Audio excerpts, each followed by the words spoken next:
Hello दोस्तों, मैं नीरज कुमार, आपका अपना YouTube चैनल यूट्यूब में आपका स्वागत है। हम लोग पढ़ रहे थे आधुनिक भारत का इतिहास और आधुनिक भारत के इतिहास में हम लोगों ने बहुत कुछ जाना है ना। और आज के वीडियो में हम लोग पढ़ेंगे बक्सर का युद्ध, कि बक्सर का युद्ध अंग्रेज के बीच में किस प्रकार से लड़ा गया। तो आइए जरा जानते हैं कि बक्सर का युद्ध अंग्रेजों के बीच में किस प्रकार से लड़ा गया। बोला जाता है कि मीर कासिम ने अवध के नवाब साउजुद्दौला तथा शाह आलम द्वितीय के साथ मिलकर एक संघ बनाया और शीघ्र ही शक्ति का परीक्षण कर लिया, है ना।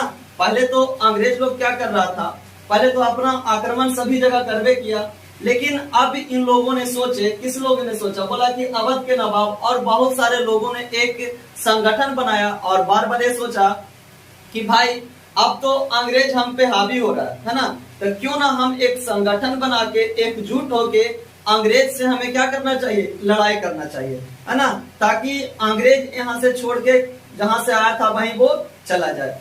तो इसी को मद्देनजर देखते हुए बेचारा इन लोग जो क्या किए, है ना, अवध के नवाब और शाह आलम द्वितीय माने बहुत सारे लोगों ने क्या किया, आपस में मिलन किया। और यानी कहने का मेरा मतलब है मेरे भाई कि सब लोग क्या हुआ कि मीटिंग बैठाया और मीटिंग में क्या बताया कि हम लोग एकदम अपना सैनिक को तैयार करेंगे और उसे शिक्षित करेंगे, प्रशिक्षण देंगे कि किस प्रकार से युद्ध जो है लड़ा जाए और अंग्रेज से हम लोग कैसे किस प्रकार से जीतेंगे। इसके लिए उन्होंने बहुत सारे योजनाएं बनाई, है ना। तो क्या होता है, योजना तो बनाई, है ना, योजना बनाई और अब क्या होता है, योजना बनाने के साथ उन्होंने अब परीक्षण करना शुरू किया। अब बोला परीक्षण कैसे करेगा भाई, तो योजना बनाया और योजना बनाने के साथ ही वह क्या किया, यानी युद्ध स्टार्ट कर दिया। तो युद्ध किससे स्टार्ट किया, तो अंग्रेजों से युद्ध क्या कर दिया, स्टार्ट कर दिया। और जैसे ही अंग्रेज से युद्ध स्टार्ट करता है तो आपको तो पता है कि जिसका योजना अगर जो गलत होता है तो वो क्या होता है, वो हार जाता है। बल्कि वो किसी भी चीज में हो, है ना, या तो पढ़ाई लिखाई में हो, अगर जो आप सही ढंग से सही तरीके से आप पढ़ रहे हैं तो आपका एग्जाम एकदम हर हाल में 100% क्रैक होगा। अगर जो आप पढ़ रहे हैं दिन रात पढ़ रहे हैं और अगर जो आपका जो एक वे है, लय है, आप सही ढंग से चीजों को समझ नहीं रहे हैं और सही ढंग से पढ़ नहीं रहे हैं, आप पढ़ रहे हैं बहुत, लेकिन जो नहीं पढ़ने का वो भी पढ़ रहे हैं, तो आप क्या होइएगा, एग्जाम में फेल हो जाइएगा।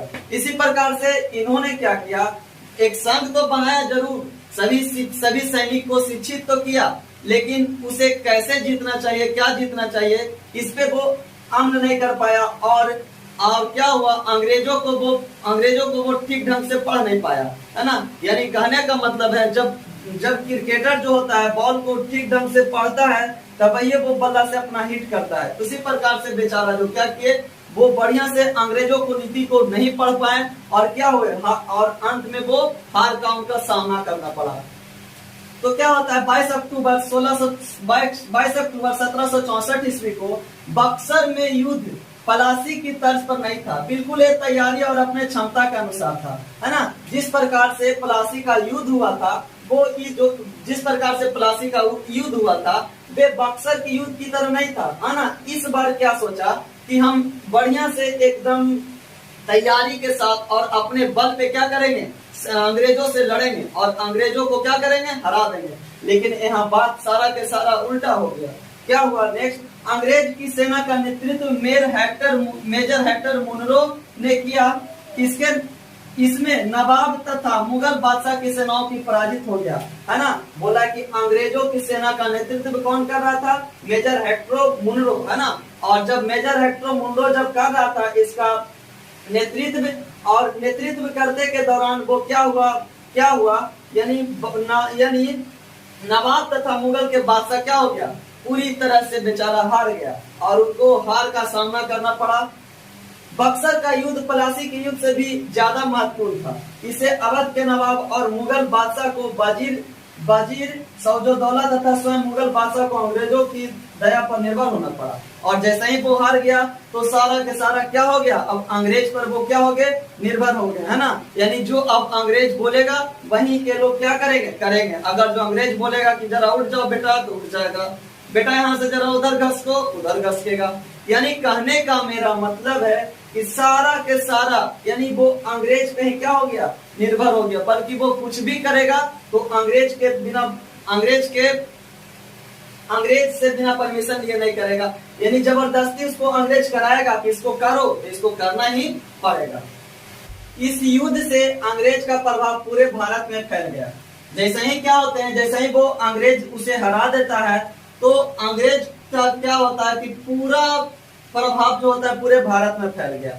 अब वो पूरे भारत में एकदम आसानी से क्या कर सकता है, अपना व्यापार को पूरी तरह फैला सकता है ना।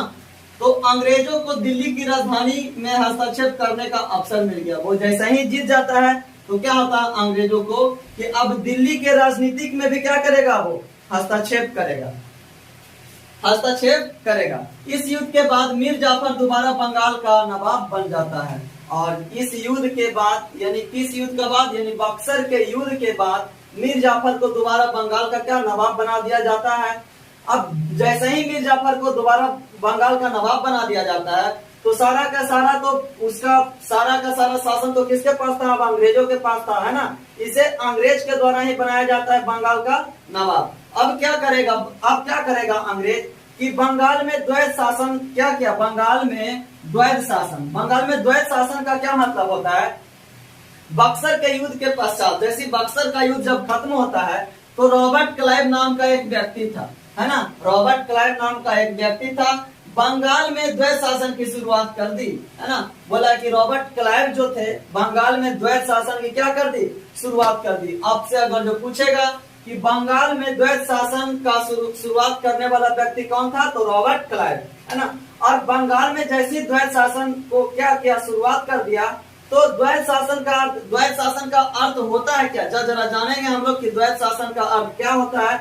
तो इसमें शासन को दो भागों में विभक्त किया जाता है ना, यानी शासन को दो भागों में क्या किया जाता है, विभक्त किया जाता है। यानी कंपनी को चलाने के लिए दो शासन को क्या करता है, उपयोग में लाता है, और दो शासन में विभक्त होता है, और इन दोनों भागों का प्रशासन अलग अलग पदाधिकारियों द्वारा क्या किया जाता है, किया जाता है। अगर जो कहने का मेरा मतलब है कि इन जो दो शासन जो अलग अलग हुआ, वो दोनों शासन को अलग अलग व्यक्ति क्या करेगा, देखेगा, एक व्यक्ति दोनों शासन को नहीं चलाएगा, है ना। जिसमें दीवानी, यानी दीवानी क्या, राजस्व वसूलना, है ना, जिसमें दीवानी का मतलब क्या होता है कि राजस्व वसूलना, और निजामत का मतलब होता है पुलिस एवं न्यायिक कार्य, है ना। ये दोनों कंपनी के नियंत्रण में आ गए, है ना। अब क्या बोला कंपनी कि भाई अभी सब छोड़ो, अब सब सारा के सारा काम हम क्या करेंगे, एकदम वहां से बैठले हम वहां से करेंगे हैंडल, है ना। तो दोनों को सारा काम, यानी राजस्व वसूलने की काम और पुलिस एवं न्यायिक कार्य भी दोनों को किया, कंपनी ने अपने हाथों में ले लिया। और कंपनी ने जैसे अपने हाथों में ले लिया तो क्या होता है, कंपनी ने मुगल शासक से दीवानी कार्य हासिल किए, है ना। कंपनी ने क्या किया कि मुगल शासक से दीवानी कार्य हासिल किए और निजामत कार्य बंगाल के सूबेदार से प्राप्त किए।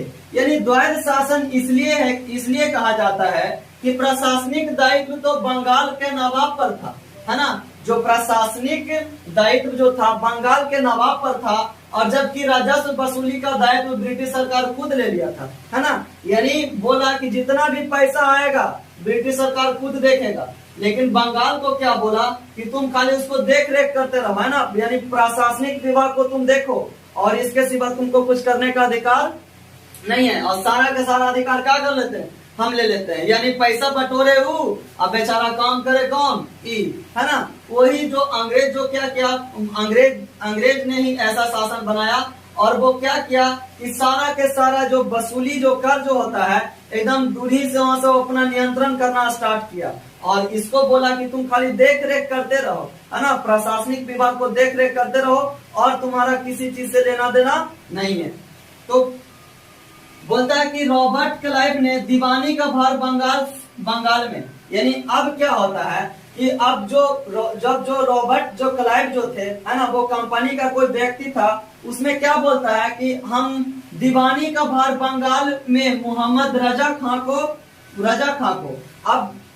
अब बंगाल में मोहम्मद रजा खां को बोला कि तुम वहां से दीवानी यानी राजस्व वसूलने का क्या करेगा, काम करेगा। और बिहार में राजा सिताब राय नामक 2 भारतीय व्यक्तियों को अधिकारी को सौंप दिया, है ना। बंगाल में बोला मोहम्मद रजा खां को कि तुम वहां से क्या करोगे, दीवानी को वसूल करोगे। और बिहार में कौन करेगा, तो राजा सिताब राय नामक व्यक्ति को बोला कि तुम बिहार में करोगे और तुम कहां करोगे, बंगाल में। दोनों कर करके हमको देना।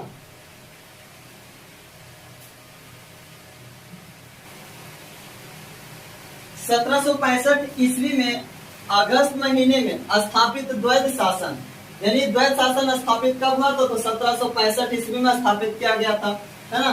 स्थापित द्वैध शासन व्यवस्था के अनुसार वित्त अर्थात कर वसूली का अधिकार कंपनी को मिल गया। जैसा कि मैंने अभी बताया था कि कर जो कौन वसूल रहा था, कंपनी अपने खुद वसूल रहा था। और प्रशासन जो था वो नवाब के हाथों में रहने दिया, है ना। सबसे बड़ी बात यह है कि नवाब और कंपनी दोनों की अलग अलग स्वतंत्रता थी, है ना।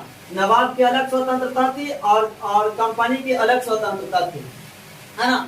बोला कि प्रमुख दीवानी कार्यालय मुर्शिदाबाद और पटना में स्थापित किया गया, यानी जो दीवानी का जो कार्यालय होता है ना, उसे कहाँ कहाँ स्थापित किया गया, एक मुर्शिदाबाद में और दूसरा पटना में स्थापित किया गया। बोला शासन प्रबंधन और फौजदारी के मामले को सुलझाने के लिए, यानी शासन प्रबंधन और जो फौजदारी होता है उसको सुलझाने के लिए ईस्ट इंडिया कंपनी ने यानी अंग्रेजों ने बोला कि 53 लाख रुपए वार्षिक कर देने का निश्चय किया।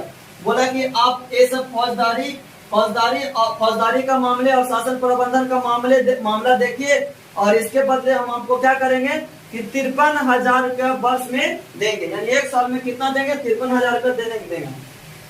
बोला कि जब क्या हुआ कि उस समय बंगाल का नवाब अल्पवयस्क था, है ना।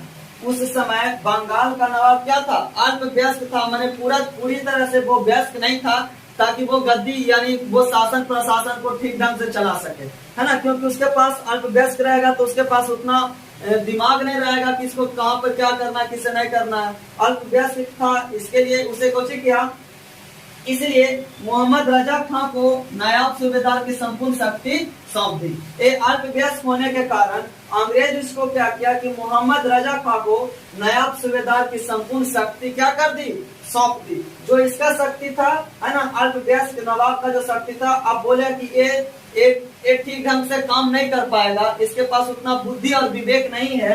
इसके लिए उन्होंने क्या किया कि मोहम्मद रजा खां को सारा इनका शक्ति क्या कर दिया, सौंप दिया। बंगाल में द्वैध शासन की शुरुआत कब हुई थी, तो 1765 ईस्वी में, है ना। ऑब्जेक्टिव क्वेश्चन लगेगा क्या कि बंगाल में द्वैध शासन की शुरुआत कब हुई, तो 1765 में। और द्वैध शासन का शुरुआत करने वाला जनक किसे बोला जाता है, तो लियो कार्टिस को, है ना। लियो कार्टिस को बंगाल में द्वैध शासन शुरुआत करने का जनक माना जाता है। लेकिन क्या हुआ, कुछ समय के बाद 1772 ईस्वी में वारेन हेस्टिंग्स ने बंगाल में द्वैध शासन का अंत कर दिया, है ना। यानी 1772 ईस्वी में बंगाल में द्वैध शासन का अंत हुआ और 1765 ईस्वी में बंगाल में द्वैध शासन का शुरुआत हुआ। थैंक यू, धन्यवाद। अगर जो वीडियो अच्छा लगे तो लाइक और शेयर जरूर कीजिए। और एक बात मैं यह बोलना चाहूंगा कि अगर जो आप पिछले वाले वीडियो नहीं देखे हैं तो कृपया कर आप पीछे वाले वीडियो देखें ताकि और आगे आने वाला जो वीडियो है आपको अच्छी तरह से समझ में आ जाए। चलिए, धन्यवाद।